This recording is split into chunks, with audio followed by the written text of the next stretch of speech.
Okej, så välkomna hit. Så jag heter Erik Johansson. So my name is Erik Johansson and I'm a professor in physical chemistry at Uppsala University. So I will present a research project that I'm leading, which is called Solar Cells on Trucks for Environmentally Friendly Transports. And I will present this project, the first part about the general things in this project. And then Erik Falkgrim from Scania, he will present more detailed information about the vehicle that we use in this project. And this is a Vinnova Finance project in the call Challenge-Driven Innovation. And as you maybe already know, Vinnova is Sweden's innovation agency. And this project then target specifically, again, the 2030 global goals. And these three goals in specific. So about industry, innovation and infrastructure, climate action, and good health and well-being. And we use a system approach to solve the challenges in this project. So we are several collaborators in the project. And our project main goals are first to quantify the potential for harvesting solar energy for transport tasks. So to look if solar energy can give us substantial amount of energy to use in transportation. And we will develop and build a hybrid truck with solar cells covering the trailer. And then we will test this truck for a rather long time, approximately 1 year, in real transportation to see how this works and evaluate it.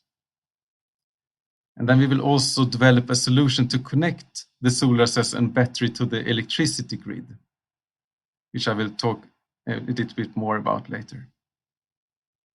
And we will develop the collaboration with more partners and explore if future user needs for other users also.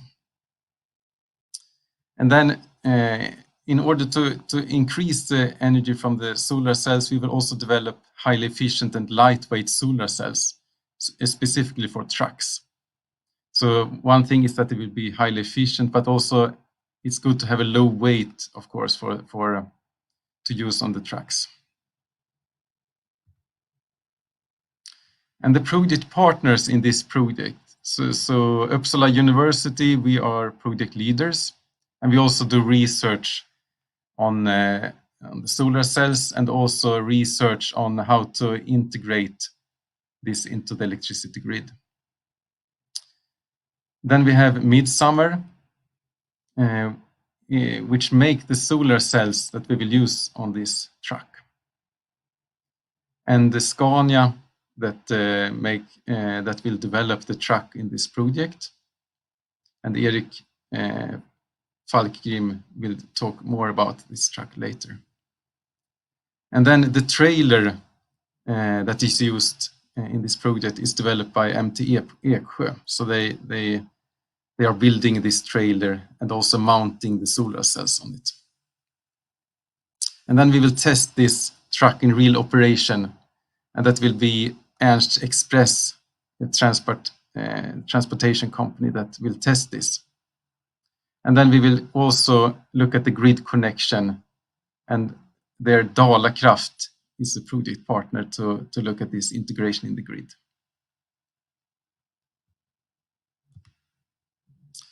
So I'm from Uppsala University, and this is a view of the laboratory we are working in, so Ångström Laboratory. And we are doing research spanning from very fundamental research on new materials, looking at atomic scale structure and femtosecond processes to understand how light is converted to electricity. And then going to small devices from these new materials, and then also looking at how we can utilize these solar cells in real applications. So development of new solar cells is our main goal in my research group. But in this project, we will start with solar cells made commercially from Midsummer. So Midsummer is also a project partner in this project. And the good thing with these solar cells is they are flexible and lightweight. So that is, of course, an advantage when using it on trucks. And specifically on trucks, they are also in a rather tough environment. So it's good with these thin film solar cells from Midsummer. They are rather robust in that sense.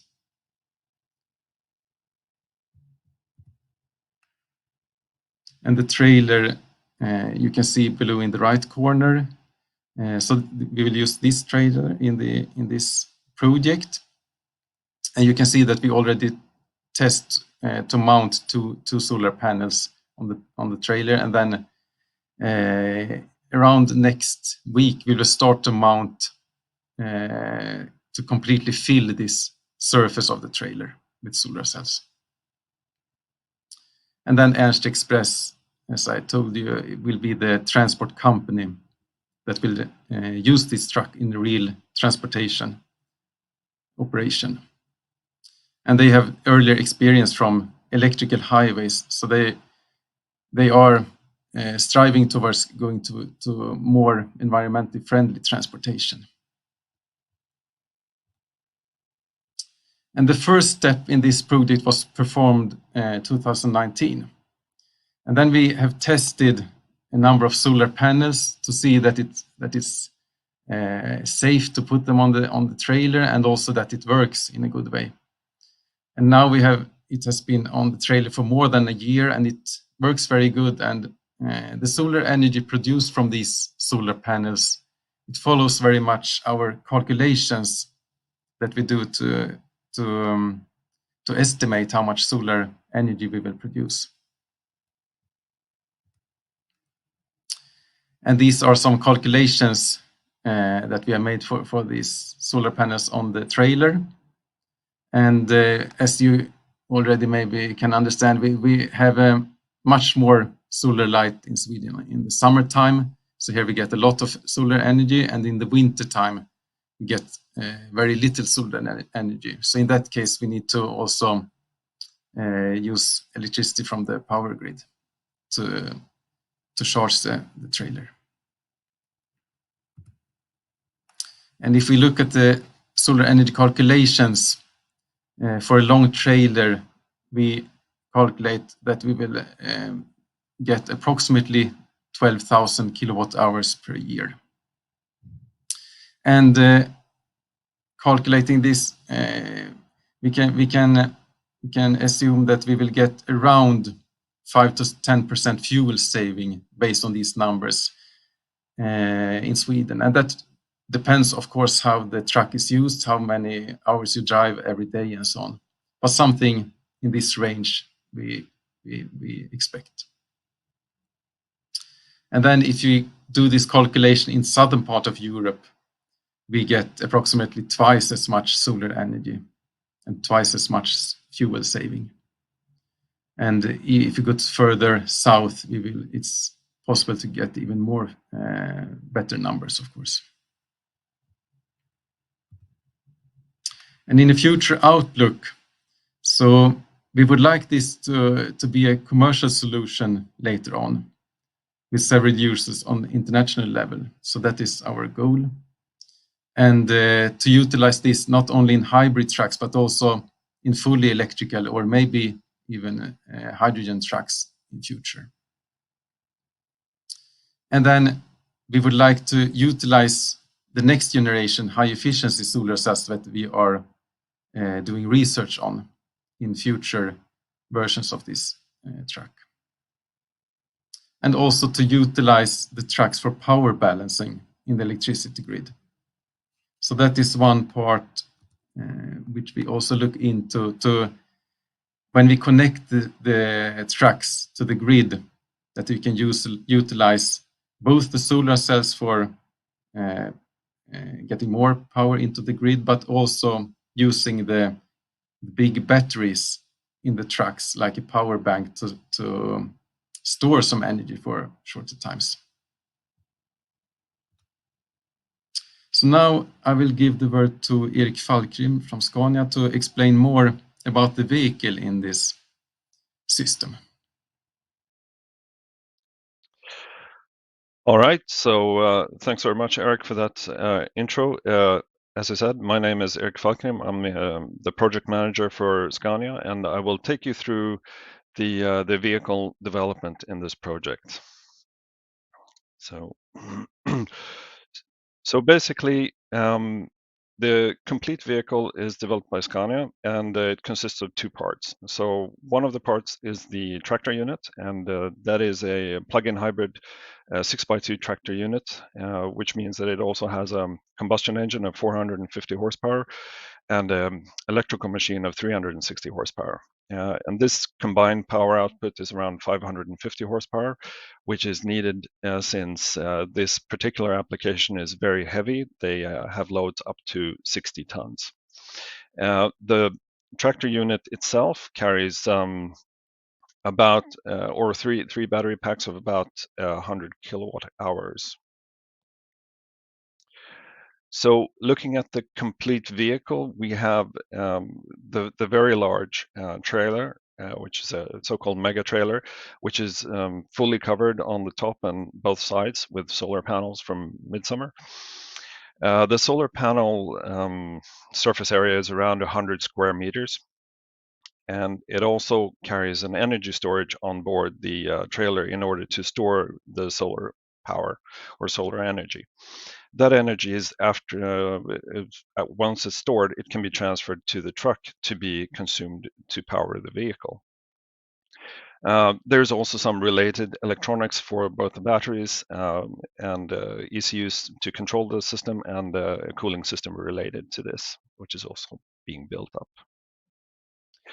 So the other part of this vehicle is the trailer, and as mentioned, it's a very big trailer. It's almost 18 meters long, 4.5 meters high. It's got a payload of up to 60 tons for the complete vehicle. Normally, it's transporting wooden packing material or steel coils. So that's just some background. And basically, what we've done is we started the development on a container, on a 20-foot container, which basically contains solar panels, all of the batteries, the electronics and cooling system, as it will look like on a proper trailer. And this is done in order to save time in operation. So we don't want to take the real trailer out of operation for too long, but it's also done to be able to develop the complete system. Here is a picture of this 20-foot container being equipped with, you can see sort of on the picture, you can see the sides and the roof has the solar panels, the safety systems, the cooling system you can see here. And as mentioned, it's being used for both hardware and software development, testing, bug fixing, and verification. And once that is done, the complete system, except for the solar panels, will be transferred over to the real trailer for implementation and customer use. We've already done some preliminary testing on the transfer of power from the trailer to the truck, which is a sensitive part. And we've had some really good results so far, so we're quite confident in this solution that we can make it safe and robust. So, as mentioned, we are in the middle of the project right now. It's a very intense period where we're developing the complete vehicle, and the intention is to put it on the road in time for the Swedish summer. And what we're doing now is we're finalizing the hardware development for both the truck and trailer. We're developing and testing software, which will be verified on the container as well, and preparing for the customer handover for real life operations, which will be for 1 year with Ernst Express in Sweden. And then we're also we prepared the vehicle to be able to analyze the operational data over time, so we can collect the data and look at the savings and how much solar energy we're storing, how much we're using. And sort of looking to the future, the research in solar cell technology that is being done at Uppsala University has the potential to double the efficiency of the cells and therefore capture twice as much solar energy. This is, of course, twice as useful and very interesting looking to the future. And that also means in turn that future electric trucks and buses could receive a big portion of their energy from the sun, especially in countries with a warmer or hot climate. But what we're seeing in this project is that we're actually getting a pretty big benefit even in Sweden, which is not optimal from a sun point of view. And looking to those developments together, that could potentially mean that it will reduce the need for charging infrastructure if we increase the efficiency to that level we're talking about here, to double the efficiency of future solar cells. That could potentially reduce the need for infrastructure. And another potential is that not all trailers are sort of a hard box type of general cargo trailer. They can often be of a sort of a plastic or a canvas type with a much more flexible covering, and the cells in the future need to be able to work in those applications as well, because that's a very common sort of trailer type to use for transport. And yeah, with that, I think we will open up the floor for some questions. Okay, we have one question in. Can solar cells also work for trucks with fuel cells, or are completely electric trucks? Yes, so I guess that's a question for me, or? Yeah, shoot. I can answer that. Yeah, that's absolutely right. So basically, this solution doesn't exclude sort of fuel cell vehicles. In fact, as long as you have an electric platform, it could be a fully battery electric vehicle, it could be a plug-in hybrid, it could be a hydrogen vehicle, you still have the necessary architecture to be able to capture this energy and to use it in the vehicle. So that is absolutely possible. Great, thank you. And will the cost of adding solar panels be financially motivated in Sweden, in other parts of the world? I guess that one maybe is for Erik Johansson. Yes, yeah, we have done some preliminary calculations on this, and considering the cost at this point, it's still in the order of it's on the we can say on the breaking point for being commercially also beneficial economically to use the solar cells. Considering the fuel reductions that are needed, that are obtained with the solar cells. So when we use the solar cell, we have rather this. If you count on 5% fuel reduction, that will be a rather considerable cost over the year, and then one can compare that to the additional cost of the solar panels, which already now is in the same range. Thank you. What is the potential maximum efficiency of solar cells in the future? What is the standard today? Yes, yeah, I can answer that question. So today, the midsummer panels that we use, the solar cell efficiency is around 15%. So 15% of the solar light are converted to electricity in these solar cells. And that is for these flexible panels. And already today, there are more efficient solar cells. For example, on rooftop, you can already now buy some solar cells with around 20% solar conversion efficiency. And in the future, we look if you look at research, there are solar technologies reaching about 30% conversion efficiency. So there are definitely possibilities to reach higher efficiency with the solar cells. And I think for the flexible solar cells, the development takes a longer time compared to the standard glass-based solar panels. So it might take a bit longer time to develop these flexible panels for solar cell trucks, but it's definitely we will see a development, maybe towards doubling the efficiency or even higher in the end. Perfect, thank you. And to the other Eric, will it in the future be possible to drive completely on solar energy? I don't think that's feasible because you would need a conversion efficiency of probably around 100%, which is not possible. So I would say no to that question. That's not possible. But having said that, I mean, it may not sound a lot to get 5 to 10% efficiency, but in fact, that is a huge leap for the automotive industry, and considering the amount of diesel fuel used in the heavy truck industry, that is it becomes an enormous amount for every percent you can save, and so 5 to 10% may not sound like much to begin with, but it's actually millions of liters of diesel on an annual basis. So if this is viable, that becomes a very big deal.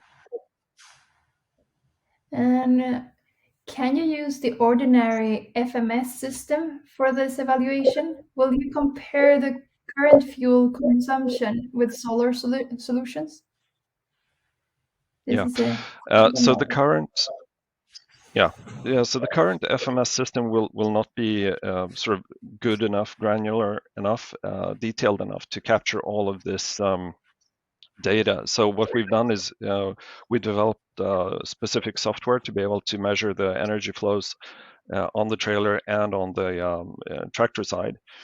And we will be analyzing that data and processing it separately. But that's not. This is still a research project, so it's not widely available in some sense. Right. Many trailers are of the flexible canvas type. Can they also be fitted with solar panels? Yes, yeah, I can answer this one. So we have made some initial tests also on flexible canvas type of on the trailers with the solar cells. So in that case, it's possible to attach the solar panels in a different way compared to on the solid surfaces. So it is possible, and but then of course we have to have a flexible solar panel to attach to these soft surfaces. So we already has tried it a bit, and it has worked for. We also has had it in test for some time, and it seems to work rather good also. So, out of curiosity, how does your collaborations how did it get started? How did Scania and Uppsala University meet to get this project going? Yeah, Eric, do you want to comment? Yeah, so it actually started with in a different project. We had another project looking at solar energy for electrical highways, or that's so that's was another project that we got in contact, and then we thought about doing this directly onto the trucks. Was a more like a second step when we saw that it was in reality that it was possible to do it in a way. And cool. For the other collaborators, we have we have got in contact with more and more collaborators during the time of the project for the different parts. For example, connecting to the electricity grid, we contacted the Dala Kraft, which are the electricity company close that have at the Avesta, where Ernst Express have their trucks at the moment. So it has grown step by step with the different partners to solve the different challenges in the project. Great. I'm a lot of questions. Do you guys have anything else you would like to give to the audience? Yeah, I can just comment on the sort of start of the project. To me, I mean, we did a pre-study a couple of years ago, which was a smaller sort of theoretical analysis of, does this actually make sense with the partners we had at that time, and then we've added partners as we went into a full-scale project. But I mean, my sort of thinking behind this was that is a little bit a parallel to lithium-ion batteries. 10 years ago, you wouldn't have thought that battery electric vehicles, especially trucks, would be viable, and now we're seeing that is the way of the future, and that's the way things are going. And my intention was that basically to gain the same understanding for solar cells.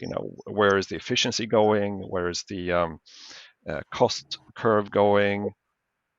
Because if we do get a similar development as lithium-ion batteries, then this could be really interesting for the future. But I didn't really have much sort of hope during the pre-study that this would be a viable option in Sweden. But what we've seen is that it's actually quite interesting, even with today's technology, and doing this in Sweden. So looking to the future, and especially in warmer climates, this could be super interesting. So that's one comment. Perfect. Then I guess that's all for us. All right. Thanks for having us. Thank you.